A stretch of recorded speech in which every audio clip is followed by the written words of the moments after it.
liekas, ka tas tikai likumsakarīgi. Bet es tā kā darbojos vairāk vai mazāk 3 nozarēs. Viens ir šeit, galerijā un veikalā, otrs ir skolā un 3. ir tulkošana.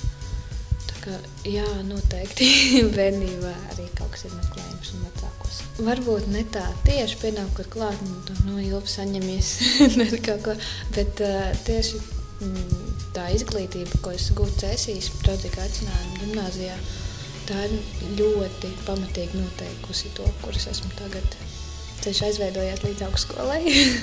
Pēc tam augstskolas, Vidzemes augstskolas, kas ir Valmierā, tas aizveidojas nedaudz tālāk līdz dažādām Spānijas piekrastēm.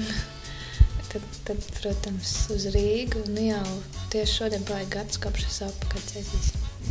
Tieši pagājuši gadu, kad es pārvācos Cēsīm, tad bija pirmais tāds impuls bija tas, ka mēs dabējām ļoti labu dzīvokli tās centrā. Un otrais bija tas, ka tieši man bija darbs, un trešais varbūt draugi, kas ir Cēsīs, un iespēja satikt viņus katru nedēļu, nevis katru gadu. Mierīgi, jā. Man jāpastāst, kā tā būtu? Jā. Noteikti krietni atšķirīgāk nekā tagad, jo es diez vai es nodarbotos ar to, ko es nodarbojos tagad.